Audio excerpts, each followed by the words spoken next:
and organizations through our statewide AFC roundtable groups. These groups will return to a regular meeting schedule beginning July 2021 in a virtual format. Today, you'll have two moderators, myself, Deb Schneer, and Carrie Parody, who will assist with Q&A. A few brief instructions for participants.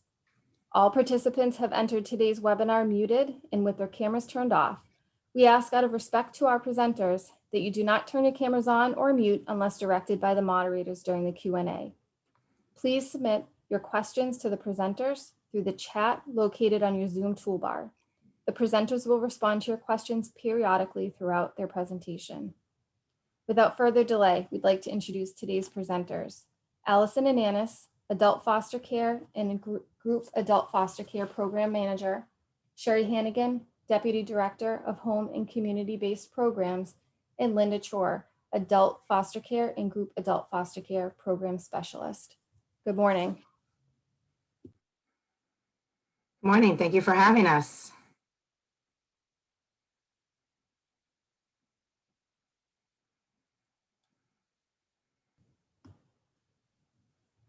So Allison, you can go ahead and share your screen whenever you're ready. Okay, great.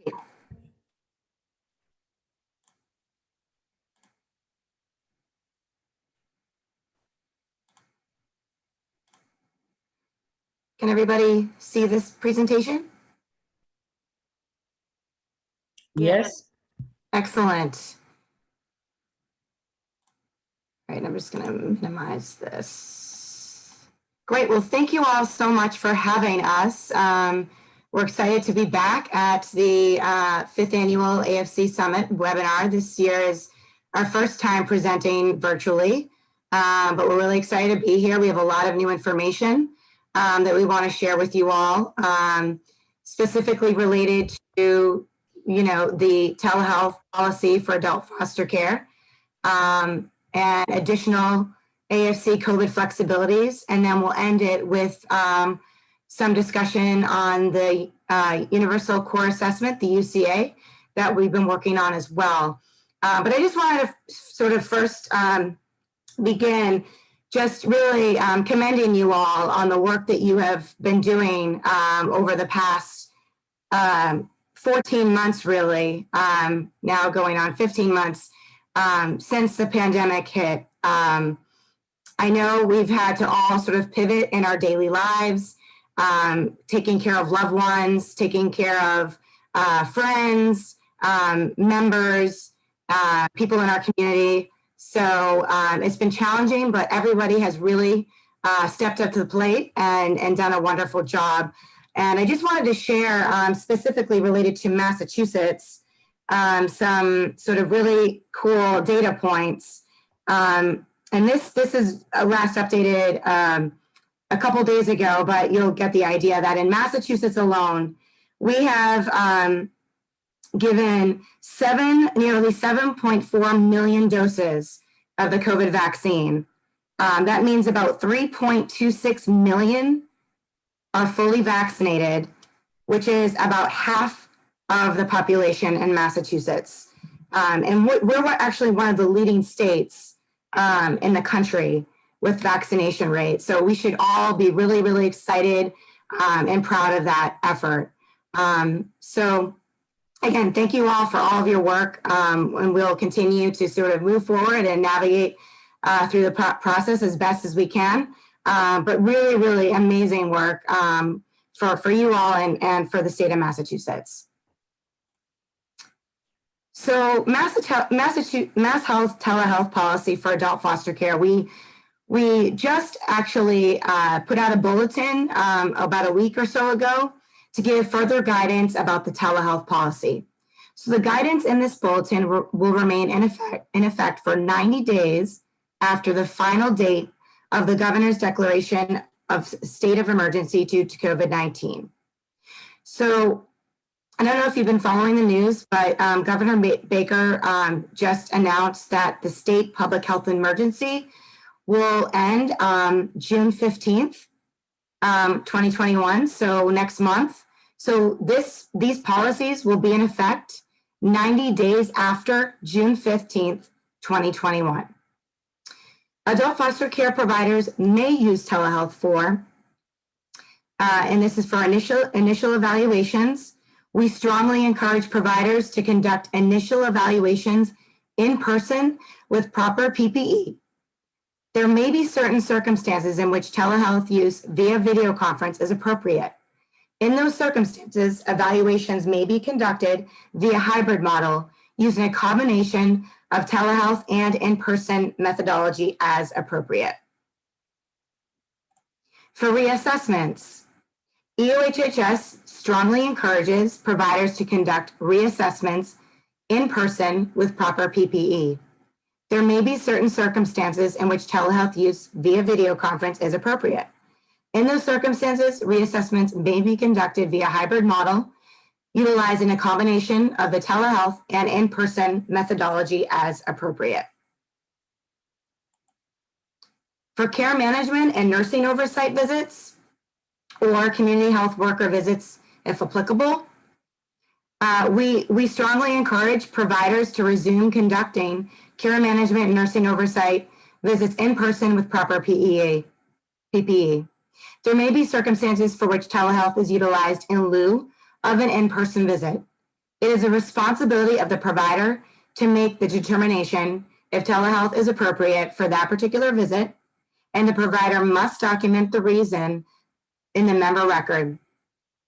Telehealth cannot be utilized in consecutive months unless it has been approved by EOHHS on a case-by-case basis. So really, we're really strongly advocating for any circumstance, whether it's an initial, a reevaluation, significant change, or your monthly visits, to really get out there in person and conduct all of these evaluations or visits. As we know, there's many, as I just sort of mentioned, many more shots in arms, and the ability to go out and see the member. A lot of people are becoming vaccinated at a really high rate. So we really want to be able to get people the ability to have that in-person visit, face-to-face interaction with your members. Adult foster care providers may not use telehealth for caregiver assistance with ADLs and IADLs, initial evaluations if you're unable to conduct in person or using teleconferencing technology, same for reassessments, including reassessments based on significant change, consecutive care management visits provided via telehealth, and consecutive nursing oversight visits provided via telehealth. Member consent. Providers must obtain verbal consent from a member and the member's caregiver legal guardian, if applicable, before the initiation of adult foster care services via telehealth. Providers must also document the consent in the member record. In obtaining the member's consent, providers must provide the member with the following information about telehealth: a statement explaining what a telehealth visit entails, what is expected from the member as well as AFC provider, and any relevant privacy considerations, and that the member may revoke their consent for telehealth services at any time. And I'm going to pause there because that's a lot of information about the telehealth updated policy. So if there's any questions in the chat box or any other questions, I'm happy to pause for a few minutes and take those. So Allison has a question. If you have, I'm guessing maybe a policy in place from last year, do you need to get a new telehealth consent?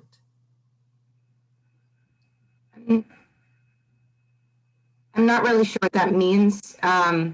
This supersedes any policies in place that were in place, before the bulletin went out. So this is the new policy, and if there's an instance where the member or the caregiver or your staff isn't going to be going out for months at a time, then you'd have to get approval from MassHealth.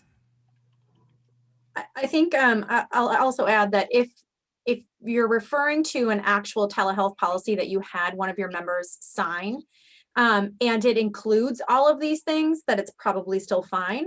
But if you had a telehealth policy that you did have your member sign and it doesn't include all of these elements, then you'd need to have a new one signed that does include everything that we've listed here.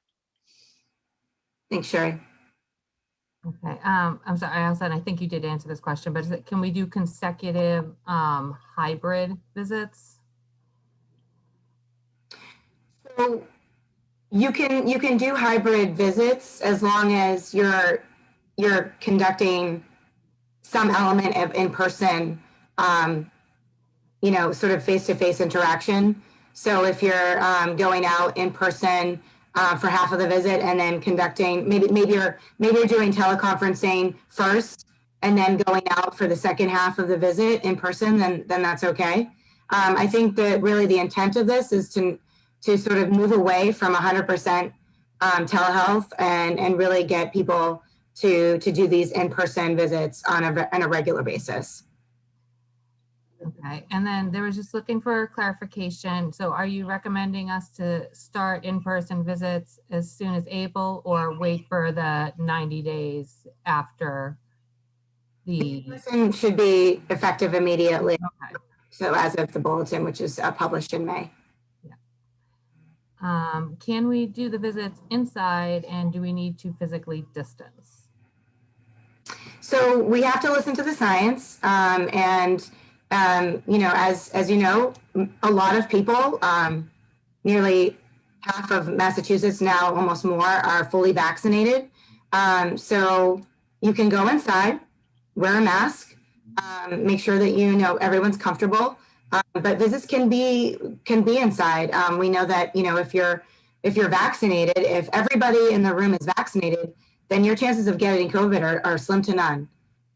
So just be mindful of that when you go out, and if everybody is vaccinated, or if mostly everybody is vaccinated, still wear your mask. But you can absolutely do the visits inside as long as you're taking proper precautions. And can verbal consent be documented, or does that need to be a signed consent? So providers can obtain verbal consent from a member. Mm-hmm. And yeah, that's what it says right in the member consent. Okay. Yeah. And it needs to be documented. Yeah, so I mean, some of these questions we'll have to probably. Okay. Probably need to get. No, that's okay. I'm happy to. We can go back to it too. I can certainly move on to the next slide, and then we can go back if there are more. That's okay. Perfect. Okay, so COVID-19 related administrative flexibilities for adult foster care providers. So we published a second bulletin that supersedes sort of the initial flexibilities that we provided last summer for the flexibilities for AFC providers. And these flexibilities are effective until the end of the federal public health emergency. Right now, the federal public health emergency is until July 19th, 2021. But that, could change any day, depending on how vaccination rates are going, hospitalizations decreasing, deaths decreasing in the nation. So we'll, just be sure to sort of look out when the federal public health emergency ends. But as of right now, it's July 19th, 2021. For PCP physical exam requirements, so if a member is unable to secure a physical exam within the 12 months to meet adult foster care program requirements for either initial or reassessments, we will accept a record of telehealth visit from the PCP in lieu of an in-person physical exam.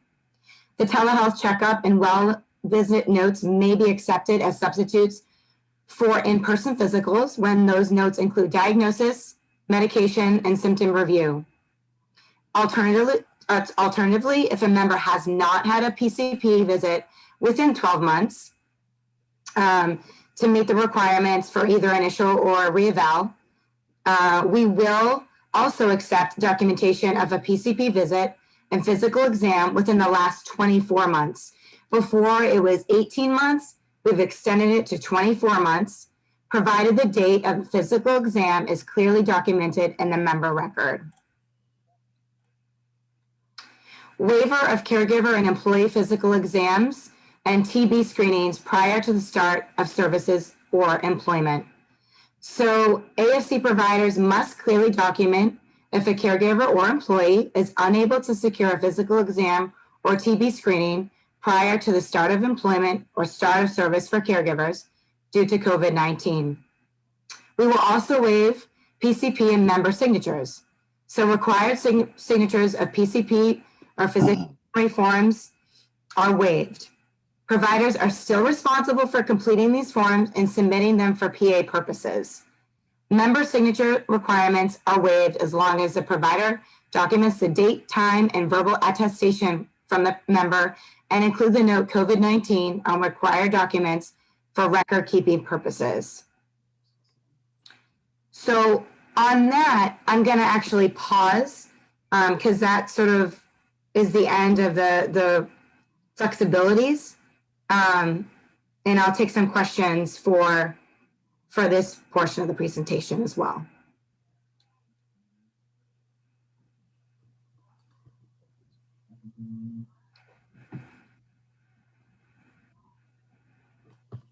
We don't have any questions right now. Okay, great. Okay, well, if there are any sort of questions, feel free to add them in the chat box and I can circle back for the presentation. So I know you all have heard about the Uniform Core Assessment, or the UCA. We've been talking about it for several years now, and I think probably some of you have been involved in sort of a pilot project that was conducted back in 2018 and answering some questions about the tool. So we just wanted to sort of bring it up again because we're still working on it, and there's lots of discussions going on. But for those of you who are not familiar, the UCA project is something that MassHealth has been contemplating for a while, and we've had discussion about it with different provider groups over the last few years. And the idea of the project is that we will design one clinical assessment tool.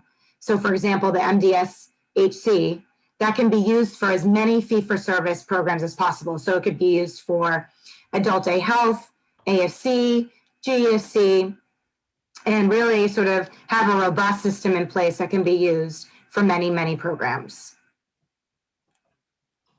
The rationale for the UCA project stems from a problem many MassHealth programs have encountered over the years. So that problem is there are many different clinical assessments used across all our LTSS programs. Now, the downside of this is that members are subject to repeated duplicative assessments as they navigate the LTSS system. Providers, case managers, and other qualified stakeholders can't go to one place to see all the assessments a member has received. And because assessment data is not all in one place, and because the data across different types of assessments is inconsistent, MassHealth is limited in the ability to do comparisons and analyze trends across our populations and programs. So as you can imagine, this has been a big problem during COVID. In order to continue to move forward with the project, we are releasing a solicitation for a company to build a web portal that will allow assessors to conduct the assessment using the UCA and store the assessment data so they can be viewed by others. And we are also in the process of looking for a vendor now, since the government procurement process and the time to build a system can take some time.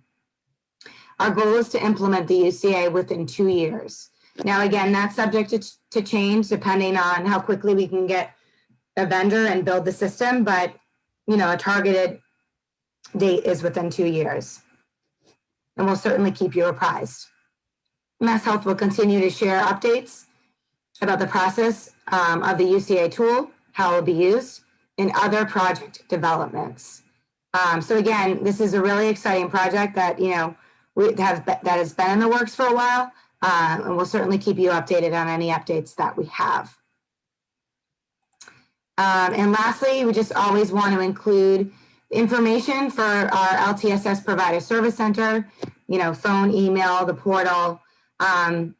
The portal is actually a really great resource. You can sort of go on there, and there's a section for adult foster care that gives all of the bulletin information, regulation rates, medical necessity criteria, prior authorization training decks. So there's a lot of great information and resources on the portal at masshealthltss.com. And that concludes the presentation. So thank you so much for having us. It was a lot of information, and happy to take any questions that you all have as a result of the information that we shared. Oh, okay, we definitely got a few questions. Okay. So, so one of the questions is, what if family members are, are not ready for the in-person visits? Sure. So we certainly understand that it's people are sort of coming to grips with everything, and everyone has their own sort of risk assessment. But really at this point, especially with the state public health emergency being lifted in the coming weeks, it really is time for folks to get out there. We really need to educate our members and caregivers and listen to the science, listen to the CDC. And if we take proper precautions, the risk for getting COVID, especially with more and more people getting vaccinated, is extremely, extremely low. So if there are members, certainly it's their choice, that don't want to have people come in the home for months at a time, then you're going to have to talk with the member about, really rethinking the AFC program and if it's suited for them. Yeah, I mean, it is a condition of participation for the program to participate in home visits. Understandably, during a public health emergency, we have not enforced that because it's a public health emergency. However, as we return to normal, we will have to return to that condition for participation. Now, right now, in the 90-day period at post-public health emergency, that's the time to start the education process. And whether or not a member or their family, a caregiver, and rest of their household is vaccinated is not relevant to them accepting a home visit or not at that point. Okay. And Allison, so with that, if we are going to be needing to discharge someone, say for that reason, would we be reaching out to you regarding that? So you don't have to reach out for every discharge, but I think that if there are circumstances where it's happening on consecutive months, you would want to let us know if there's anything that we can do to assist. But it really is the discretion of you, the provider, to make that determination about the member not wanting these visits consecutive months at a time. Okay, and I think that we're still just people just looking for some clarification. So for the in-person visits, which I know you said are strongly encouraged that we're doing those. Does that mean that in-person visits must start immediately, but after guidelines will be enforced after the 90 days? No. So I'm going to go back to the slide where it talks about, so it's effective immediately. Okay. And so the care management and nursing oversight visits or community health worker visits, we're strongly encouraging providers to resume them in person as much as possible. And so again, there may be circumstances for which telehealth is utilized in lieu of an in-person visit, but it's the responsibility of you, the provider, to make that determination if telehealth is appropriate or not. And they can't be done like consecutive monthly visits at a time.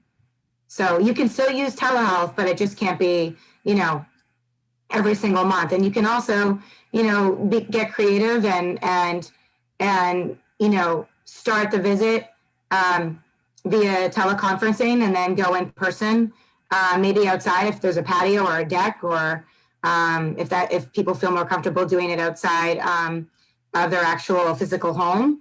But really the intent is to get everybody sort of to that next step of telehealth. Because before, remember, it was really, a lot of telehealth and not so much in-person visits. It was a lot of telehealth, heavy telehealth use.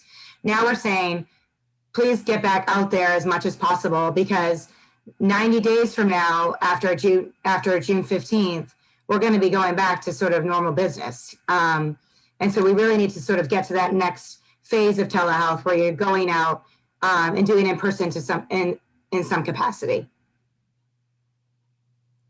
Thanks. And who should be contacted within EOHHS if someone needs to get approval to conduct consecutive telehealth? That would be myself and Linda Chor. Okay. And are in-home providers required to be vaccinated? There's no requirement for anyone to be vaccinated right now in Massachusetts or the nation. And just regarding, I think going back to the flexibilities a little bit, regarding qualified setting reviews that are supposed to be conducted annually, are there any flexibilities on those? Meaning if you can't do the qualified setting annual, like in person? Right.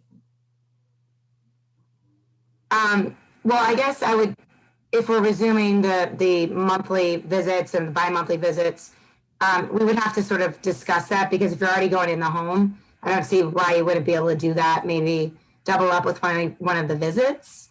But you could also, do sort of hybrid model of part of it being quickly going into home for a few minutes to check and then doing the rest via teleconference. I think that's reasonable as well. Okay.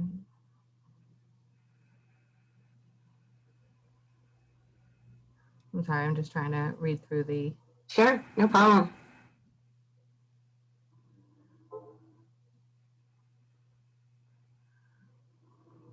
I would just sort of like to add that there really needs to be a good reason to submit to submit to us to be able to conduct consecutive months. It can't just be like the members refusing to do it because they're afraid. It has to be like a really sort of good reason to have that sort of waiver.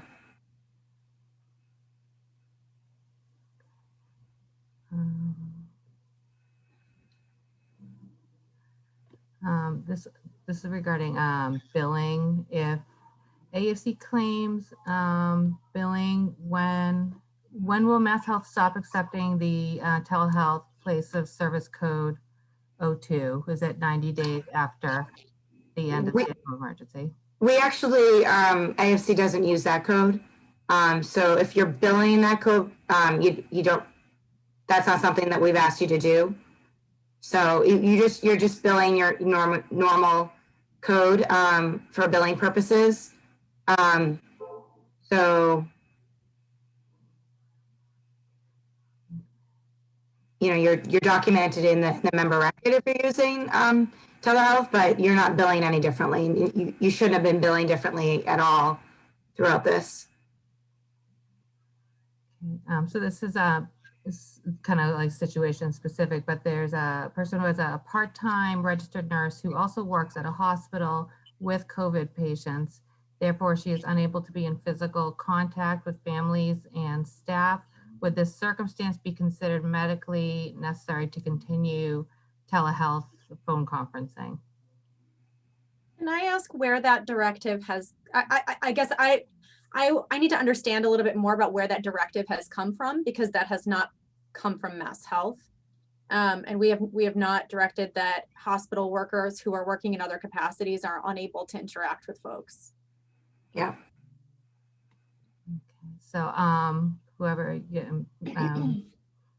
Mallory, I don't know if you want to provide some more detail regarding that particular question. So I do see in the chat box, it was asked by a coworker we have an RN who works with COVID patients. Can she, MassHealth has not issued any directive in that regard at all. I don't see a reason why they would be unable to, because if she's using PPE in a hospital setting, that is considered to be, and I'm sure she's probably already vaccinated as well. So that's not a situation where MassHealth would opine on.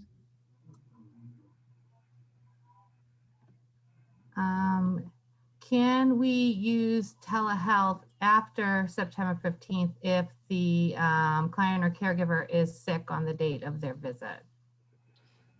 So that's something that we'll visit after the 90 days. We'll provide further guidance on what would be acceptable for telehealth after the public health emergency has ended and, post the 90 days in September. But ultimately, there may be certain circumstances where telehealth is acceptable. But in terms of, the monthly visits, we're really going to be focusing on getting back to a normal cycle of that after the 90 days.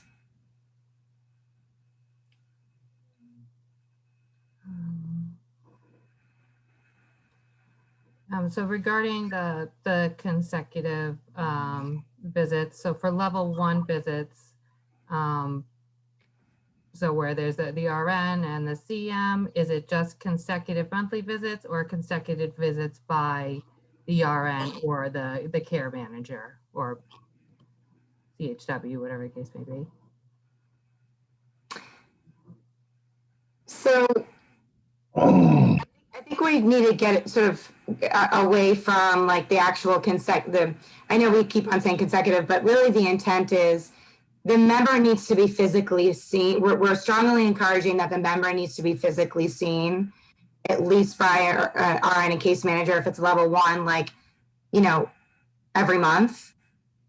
And then, it's really your responsibility as a provider to work out the situation where telehealth is appropriate and where hybrid's appropriate and sort of all of the nuances to how you conduct your visits.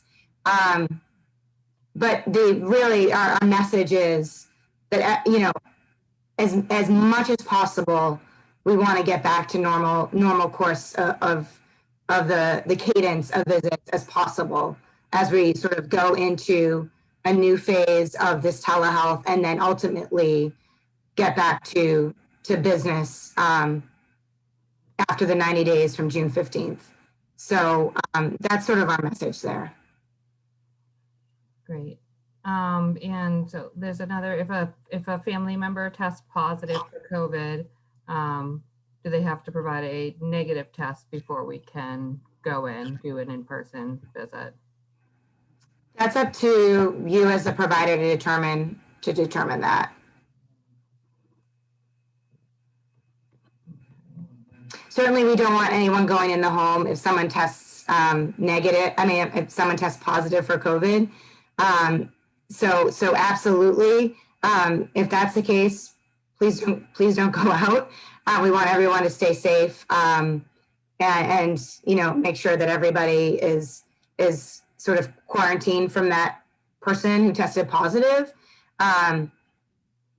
So with that said, I think just make sure that the person has then come out of has now tested negative, and then you can go out to conduct the visits. But we don't want anyone going in the home, regardless if you're vaccinated or not, if someone tests positive. So that would be a pretty good example of when we would use telehealth then, right? Yeah, yep, no, absolutely. That's a great example. If someone tests positive, it's your time to go out. That's a great reason to do a teleconference visit. Absolutely.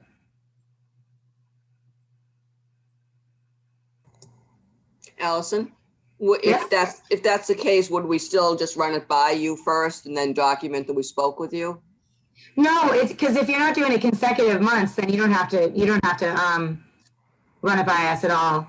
In the case that somebody had COVID though, and we were just strictly doing telehealth, we don't need to contact you first and explain Well, that. I mean, if it's only one, if it's not like months at a time, you wouldn't have to know.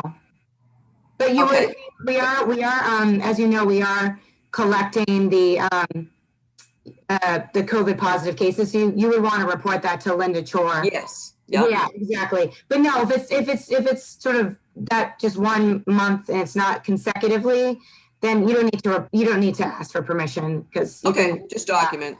Yeah, Okay. just document. Yep. Yeah, we really want to be reasonable about this. We want to make sure that, but we also want to sort of let you as a provider have that, ability to decide what's appropriate because you know your members best. And we don't want to be micromanaging you at all. But I think really the idea is that, if a member keeps on saying month after month, like, no, you can't come out for no good reason, then there's a problem. And that would be, you'd have to have a discussion with the caregiver and the member at that point. Allison, I know we discussed this earlier, but there's been quite a few questions regarding the new PCP order form. And I know that that's not part of the presentation Okay. today. Did you want to just? I can answer a few general questions. Sure. Okay. Well, it was more, can we discuss it? Can you review it? Oh, yeah, I mean, yes, we can review. I think that the PCP order form that we have now, I don't have it in front of me, but the PCP order form is basically going to be taking the place of the physician summary form and the existing PCP order form that we have now. We're giving you providers the opportunity to use both, the older PCP order form and the physician summary form, up until July. Because we realize that, it takes time to sort of implement a new form. You can certainly start using the new form now, but we're giving you guys a few months to start using the form. It's really very similar to the PCP. So I'm not really going to get into the weeds of what the form, like all of the points of the form, but basically, we got a lot of feedback from providers that it's easier for providers to complete, the PCP order form. It lists out the ADLs and really clearly of why the member would qualify for level 1 or level 2. And then they send it to the PCP to get, to get sign off to make sure that they're attesting that this information is true. Your nurse is also attesting that information is true.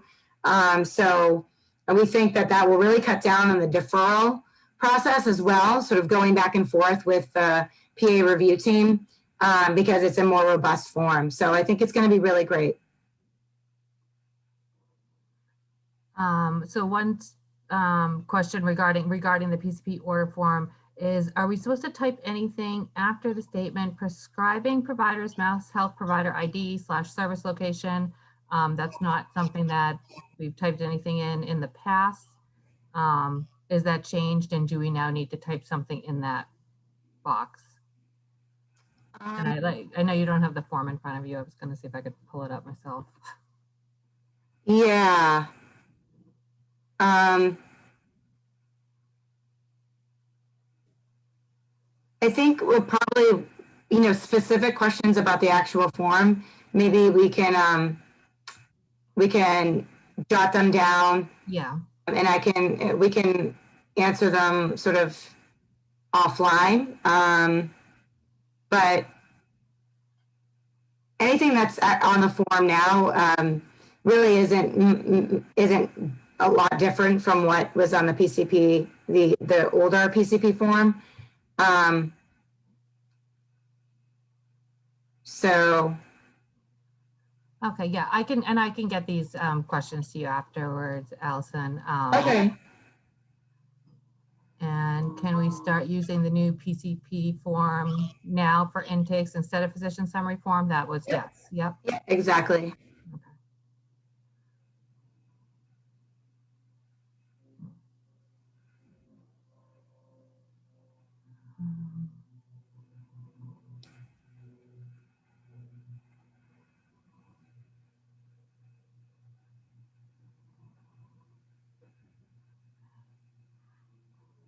Another, not sure if this is a question, sorry.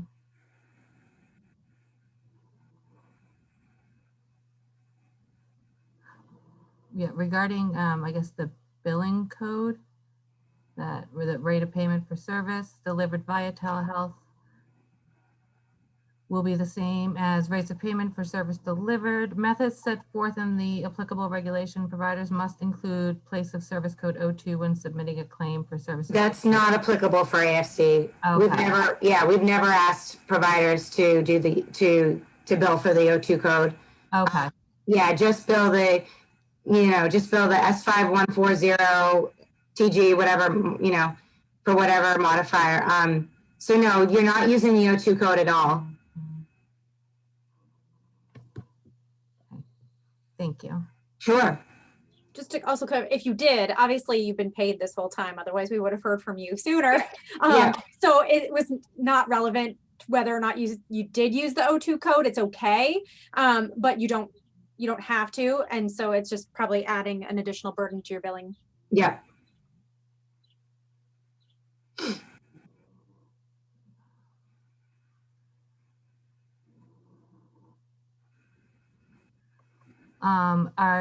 Will the utilization of CHWs be okay for eyes-on visits as well?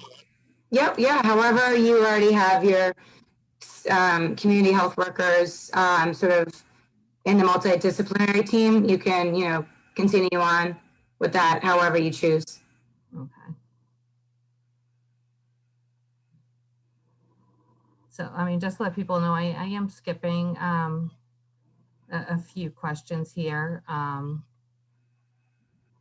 that I know would be either really agency related policy Yeah. or No, thank you. State mandate, Thank you. or I'm trying to get through No, this. I commend you for trying to do this because I can't multitask. So I'd be having a hard time. We'd be on here till midnight probably.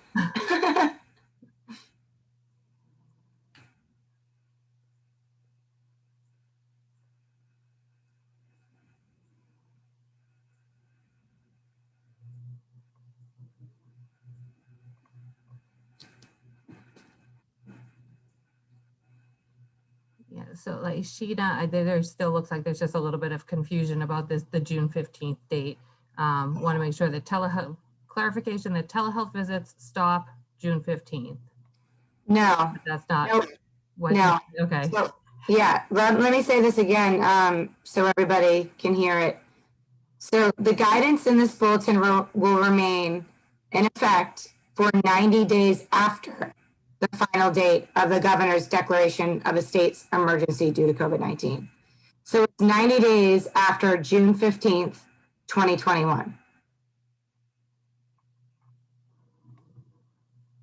So really that's like September 15th. Right. Yeah. And, we will be, again, so obviously this will remain in effect till September. And, I think it's a really good practice for your agency to really get a plan in place for these, coming months. And sort of, keep that plan in place with sort of in person or, getting out to in person as much as possible, because again, starting in September, mid-September, we're going to be going back to, normal course of business, normal, adhering to AFC regulation with maybe a few exceptions of telehealth, which we will identify probably in a bulletin, somewhat like the bulletin that you are reading now. But I really, we're starting now, just get in that mindset that this is sort of, we need to get out there as much as possible as we sort of get into this next phase of telehealth.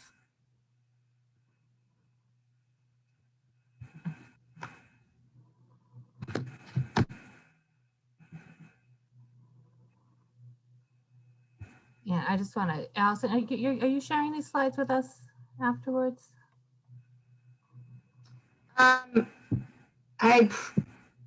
I can. They're pretty much cut and pasted from bulletins. Okay.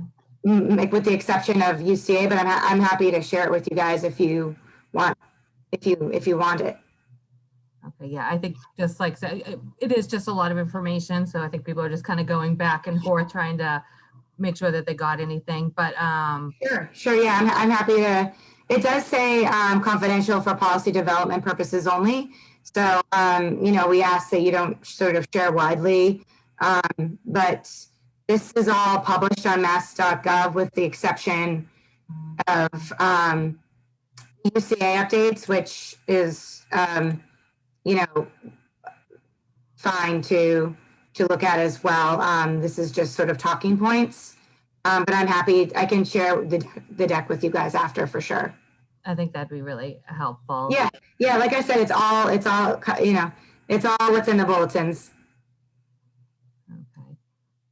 So regarding the annual reassessments, someone was just looking for clarification about that. And I think that was in person. Like I said, I can't even remember, like going back. So the reassessments were like, just, we're asking people to conduct them in person. We're encouraging in person with proper PPE. And then we obviously know that sometimes there may be circumstances where you can't, and telehealth via video conference is appropriate. And then in those circumstances, they can be conducted via hybrid model. So utilizing a combination of the telehealth and in-person methodology as appropriate. Great. Yeah, I think sharing the deck will just be really helpful for people to reference, sort of almost like in this interim period until that kind of September 15th, where we know like everybody's gearing up for almost business as usual, but we're pretty close to.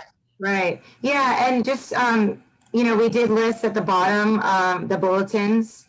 So bulletin 18 and then bulletin 19 for flexibilities. There is an error on bulletin 18 on the third page, but it's under the MassHealth consent. It's fixed on the slide deck. We actually wrote home health instead of adult foster care under member consent, but it's reflected as adult foster care here on the deck. So just, so there's no confusion, but everything else is right from the bulletins. So there's a question about, will you have ways to monitor what agencies will be fulfilling in-home visits via telehealth, like percentage-wise? No, we wouldn't be able to monitor from a MassHealth perspective because we wouldn't have the data. We don't ask you to submit sort of how you conduct your monthly visits. However, upon audit, we would be able to identify which visits were hybrid, teleconference, or in person.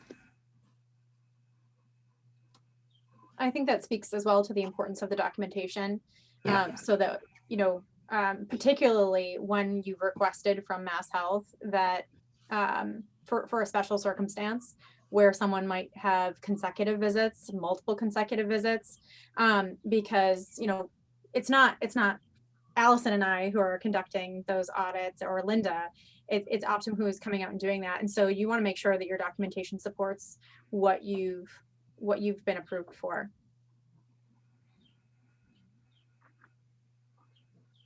Thank you, Sherry. Mm-hmm. Going back, this is my own question, and the slide regarding telehealth visits and the type of consent, that language. So this is because before we were documenting like attestations on, certain things so is this different from that, the attestation that we would be providing? don't know what attestation you're referring to. So there was, I guess I think it got us probably back to June, probably a year ago, that we could attest that that what we were receiving, you know, for logs or consent to conduct the visit via telehealth video, that everyone was in agreement. So I was wondering if that, apparently it is different. So this can, Yeah, this will supersede any other guidance. okay, So yeah, we just have a blurb about here. I have it on the screen now. That, you know, providers must obtain verbal consent from a member and then member's caregiver, legal guardian, if applicable. So it's a verbal consent from them. And then you also, providers will also document the consent in the member record. I mean, it's pretty similar.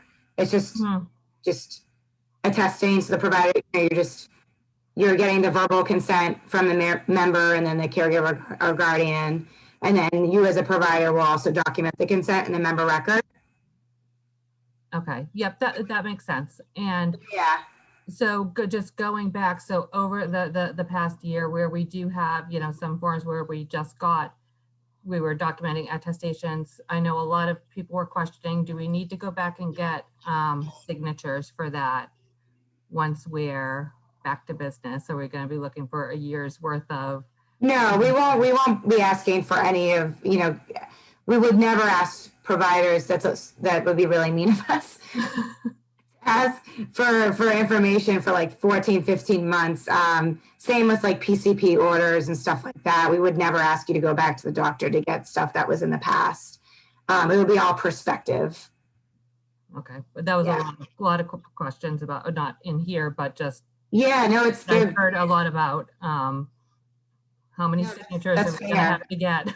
No, that's a great question. And no, we would definitely not ask you to go back 14, 15, 16 months for signatures for doctors, you know, or members or anything like that. So no worries there. We appreciate that. Yeah, of course. My gosh, that would be terrible. So there's a question, Jean, if AFC, RNFCM is not vaccinated, are they mandated to continue to wear masks in the member's home indefinitely? I think, you know, that's gonna just be, that's agency, state. Yeah, I mean, for right now, we're asking, you know, folks who are, you know, going into the home, whether they're vaccinated or not, to wear proper PPE. Yep. To wear a mask.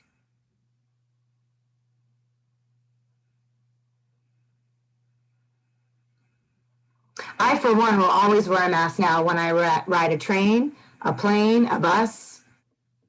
I think it's a great way to avoid any sort of germs.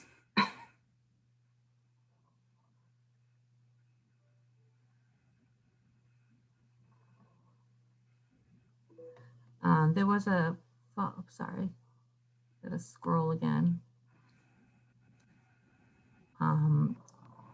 So regarding the home visits versus telehome, so in-person versus telehealth, do you anticipate that agencies may take advantage of some of these flexibilities? No, you all are so wonderful. We don't anticipate anyone taking advantage.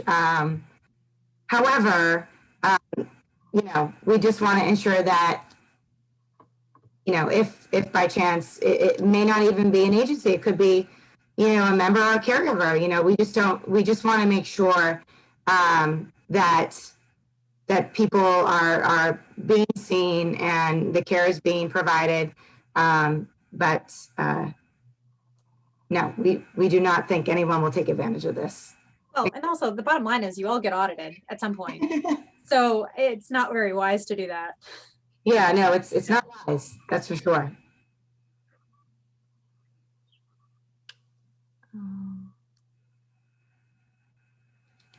There's a question, when will we have to start getting physician signatures on the PCP order form or on the PCP form?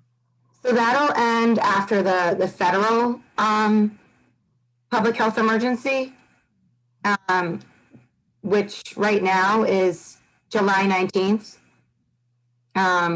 But we can, revisit that as we get closer. And if the federal public health emergency is lifted sooner, we'll, be sure to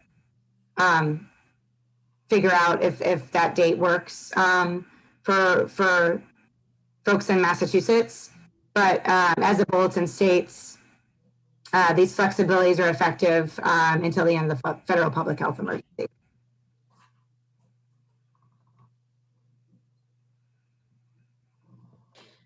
I just want to point out too that, we get, MassHealth gets audited by CMS. And so if we don't follow, so there are flexibilities that were allowed by the federal government. And if we don't follow what they tell us to do, we get fined, just as, as you get fined from us, we get fined by CMS. And so some things are not flexible and some things are. It just kind of really depends on where the directive is coming from. Yeah, that's a great point. Thanks, Sherry. Yeah, and so it sounds, so there's a piece that is after the federal, and so there's the state and the federal timelines that are Right. coexisting and we're working within. Exactly. The telehealth is state, and the COVID related administrative flexibilities is federal. And it's identified and the time frames are identified in both bulletins. Great, thank you. Mm-hmm.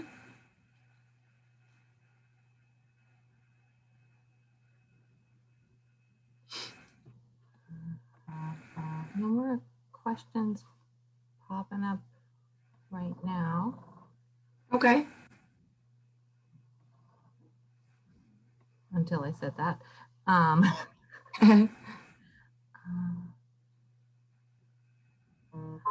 Oh, any guidance regarding doing in-person visits or telehealth with families or employees who have children under 12 years old, as they are not able to be, they can't receive the vaccine yet?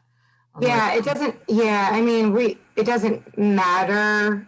As Sherry had mentioned previously, like vaccination status is wonderful if everybody is vaccinated in the home, but it really at this point doesn't really necessarily matter if you're vaccinated or not. If you're wearing PPE, if you have sort of that distance and minimizing exposure. The science tells us that your chances of getting COVID is very, very low.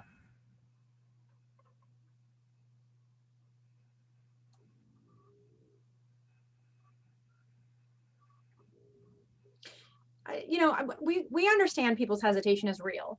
We ourselves have hesitation regarding certain environments. And so I do want to acknowledge that this is a difficult conversation to have when we're talking about returning to normal, because we haven't been normal in so long. And Right. So we appreciate everything that everyone has done and will do in the future, because we care about our members. And that's really, we need to return to in-person visits because we need to see what's going on in the home. We need to have that eyes on. And video doesn't always do it justice, and certainly telephone doesn't do it justice. So it's really important that we get out and see our members in their homes. It's a really big part of what you all do. And so acknowledging that fear and trepidation is real, but very few of us at this point are holed up in our homes. And so that's the other reality of this, is we're all going out, we're all doing stuff at this point. We're not holed up in our homes like we were a year ago now. So I just, I want to acknowledge that trepidation we understand and acknowledge, and this conversation is a difficult one to have across our provider types. Yeah, no, absolutely.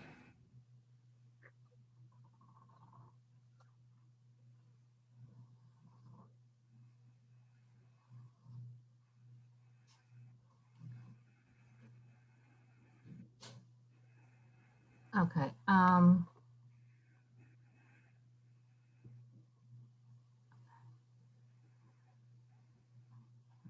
Okay, so if members have concerns and questions, where can we get specific guidance?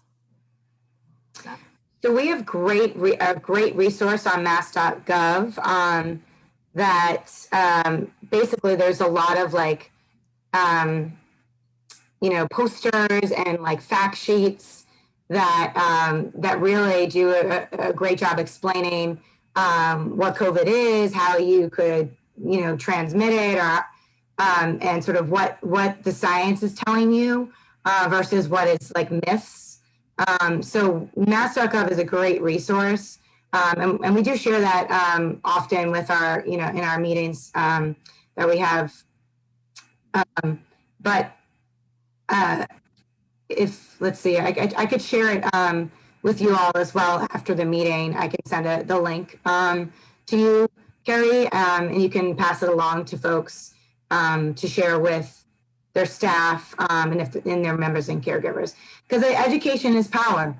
I really think it's really educating yourself. I think a lot of people hear many different things from many different sources, and the best thing we can do is just get right to this to what is true and what is the science, and hopefully that'll help not only our members and our caregivers, but maybe even some staff that have some sort of hesitation of going back to some sort of quote unquote normalcy.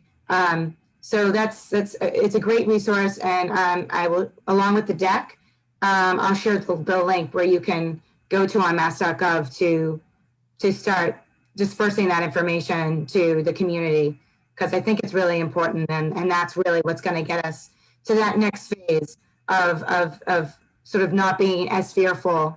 Because I know I was, for months, last year at this time, it was scary. It was scary for me, for my family, because we didn't know enough about the disease.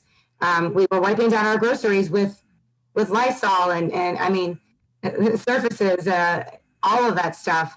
So, it's amazing how much we've learned over the course of the last, 14, 15 months, and amazing how far we've come. So I think we have to have confidence in that as well, of look how far we've come, and really sort of getting to that next space where we can start to feel comfortable in a new normal. Okay. So there was a question about the digital signatures. How long will those still be accepted, and when will the kind of wet signatures be required? So it depends on how you define digital signatures. We always accept wet signatures if they're, we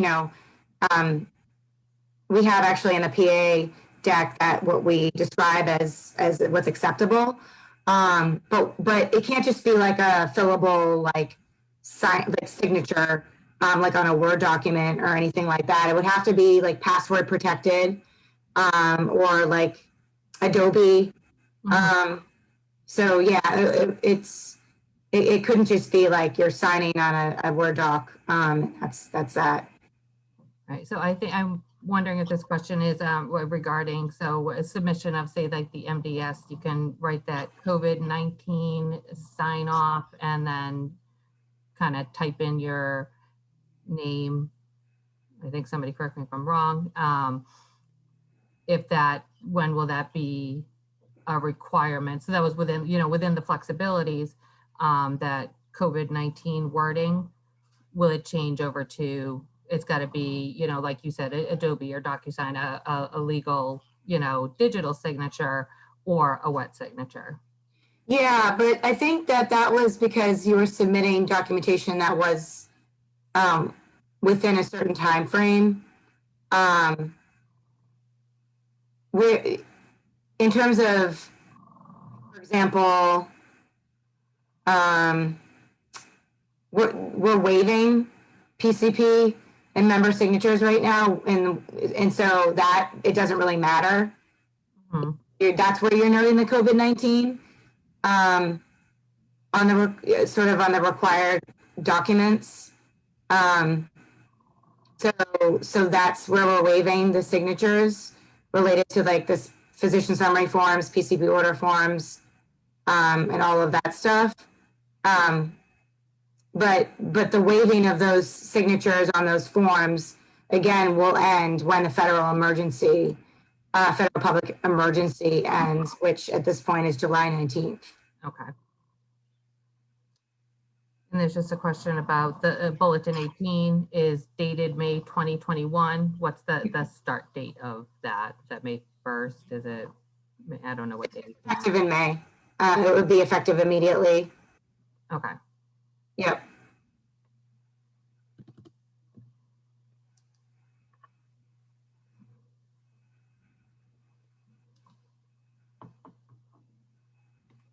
Well, I do think that, I mean, this was all really helpful. Sharing the deck, I think will, kind of puts everything together. And any additional like links you wanted to send me, and I think you said you had the links to the bulletins within them. Yep. But I could I provide just want to note again, just so people don't freak out, that so bulletin 18 on the member consent says, and not in the deck is correct, but the bulletin says, so let me just read it to you all. Providers must obtain verbal consent from a member and the member's caregiver, legal guardian, if applicable, before the initiation of adult foster care services. In the bulletin, it says home health services. That is an error. So just refer to the deck, because obviously you guys are AFC, not home health. That was an error on our end. Other than that, everything is the same. What you see in the deck is what you will see in the bulletins. Perfect.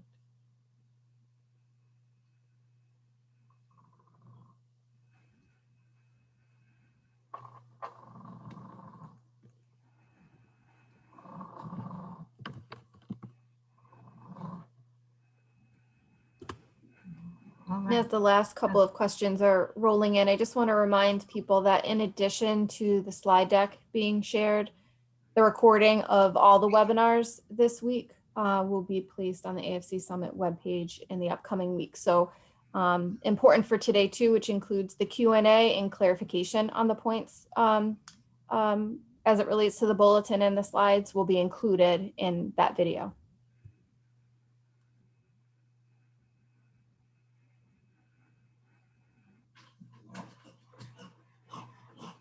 Yeah, I mean, I think that's, really it. People really are thankful for sharing all of this. It is very helpful. Yeah, no, thank you. Thank you for having us. We know that this is really difficult and new, and I know I mentioned this earlier, but we MassHealth really, really appreciate everything that you and your staff have been doing, and have been sort of pros at pivoting and really just taking everything on with compassion and with confidence too, and really helping members and caregivers really just navigate through such a really, really difficult and like traumatic time. So we don't want to sort of lessen that, or we really appreciate it. And really this guidance is just to sort of help everybody sort of move along in this process. But we do acknowledge that there's gonna be some difficult conversations. And, we're here as a support, if you need to ask us any questions. But really just to sort of move into that next phase until we sort of go back to normal. But we really, really appreciate everything that you guys have been doing for months and months and months. Thank you, Allison. And we'd like to really thank Allison, Sherry, and Linda for joining us again this year for the AFC Summit. It's wonderful to have you. The feedback in the chat is really positive, and people are really appreciative of your time today. We'd also like to thank our sponsor for today, HMEA, and we hope to see many of you return for this afternoon's webinar, VRNS, Home Healthcare and Educational Services to Promote Optimal Functioning for AFC Individuals and Caregivers, presented by Gregory Stelmack, President and Clinical Director, and Patricia Phillips, Community Development Coordinator for VRNS. Thank you, everybody. Have a great day. Thank you. Bye-bye. Thank you. Bye, Allison. Bye-bye. And hey, Linda, thank you so much. Thank you. Thank you for having us.